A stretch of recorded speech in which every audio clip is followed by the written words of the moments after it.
শুক্রবার মানেই কিন্তু আমার বাসায় একটু হালকা পাতলা ভালো মন্দ রান্না হয়ই। তো আজকে করেছিলাম কাতলা মাছের মাথা দিয়ে মুড়ি ঘন্ট আর হচ্ছে ছাগলের মাথা ভুনা।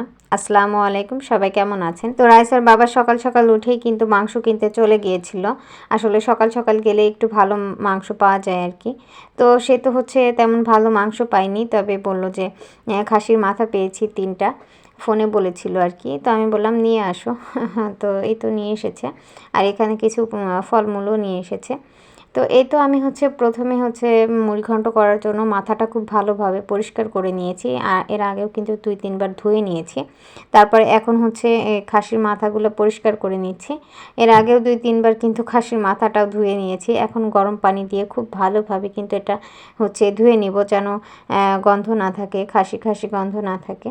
তো এই তো কয়েকবার আমি কিন্তু এই গরম পানি দিয়ে খুব ভালোভাবে ধুয়ে নিয়েছি। এভাবে ধুলে কিন্তু একেবারে গন্ধ থাকে না। তো এরপরে হচ্ছে পানিটা ঝরিয়ে আমি কিন্তু ডালটা বসিয়ে দিলাম, মানে মুগ ডাল দিয়ে হচ্ছে, যেহেতু মুড়িঘণ্ট করব তো ডালটা ভেজে নিচ্ছিলাম, আর পাশের চুলায় কিন্তু আমি মাছটা ভেজে নিচ্ছিলাম। আর মাছ যেহেতু মুড়িঘণ্ট করলে অনেক হচ্ছে মচমচা করে ভাজতে হয়, তো সেভাবে ভেজে নিয়েছি। এদিকে ডালটাও কিন্তু সিদ্ধ হয়ে গেছে। যখন সিদ্ধ হয়ে গেছে তারপরে কিন্তু অল্প একটু হচ্ছে হলুদ আর লবণ দিয়ে এভাবে ঘুটে রেখে দিয়েছি পাশে। তারপরে কিন্তু দিয়েছি পেঁয়াজ কিন্তু আমি এখানে 2টা দিয়েছি, একটু বড় সাইজের, আর হচ্ছে একটা হচ্ছে রসুন দিয়েছি। তারপর একটু শুকনো লঙ্কা দিয়েছি, তারপরে তেজপাতা আর হচ্ছে গরম মশলা দিয়েছি। দিয়ে এখন কিছুটা হচ্ছে ভেজে নেওয়ার পরে কিন্তু টমেটো কিউব করে কেটে একটু হচ্ছে ভেজে নিয়েছি। তারপরে কিন্তু মাথাগুলো দিয়ে দিলাম।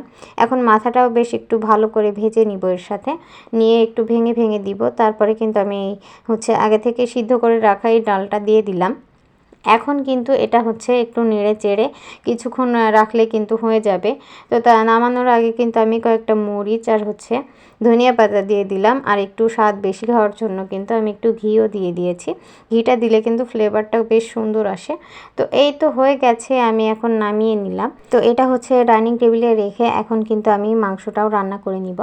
তো মাংসর ভিতরে দিয়ে দিচ্ছি 1 কাপ পরিমাণ হচ্ছে পেঁয়াজ কুচি, আর দিয়ে দিচ্ছি 2 চা চামচ পরিমাণ রসুন বাটা, 1 চা চামচ পরিমাণ হচ্ছে পেঁয়াজ বাটা, 2 চা চামচ পরিমাণ আদা বাটা, 2 চা চামচ পরিমাণ হচ্ছে জিরা বাটা দিয়েছি। আমি এখানে হচ্ছে 3-4টা মতো তেজপাতা, লবঙ্গ, এলাচ, দারুচিনি এগুলা দিয়ে তারপরে কিন্তু 1 চা চামচ করে হচ্ছে আমি ধনিয়া গুঁড়া, তারপর হচ্ছে হলুদ আর মরিচের গুঁড়া 2-3 চামচ মতো দিয়েছি।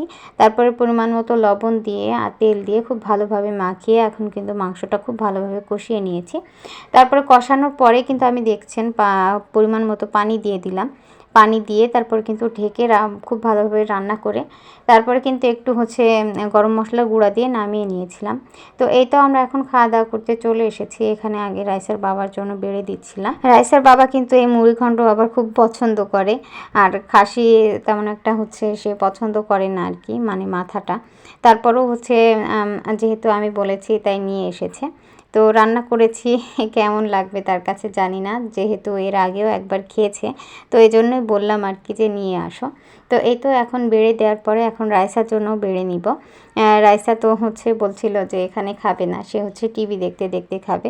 তো ওর জন্য বেড়ে নিচ্ছিলাম, নিয়ে হচ্ছে মাখিয়ে তারপরে ভাবলাম যে ওকে টিভির রুমে দিয়ে হচ্ছে মানে খাইয়ে দিব আর কি। ও এখনও হচ্ছে হাত দিয়ে খেতে পারে না, মানে হচ্ছে খায় হালকা পাতলা নাস্তা, তবে পেট পুড়ে খাওয়া যেটা আর কি ওটা পারে না।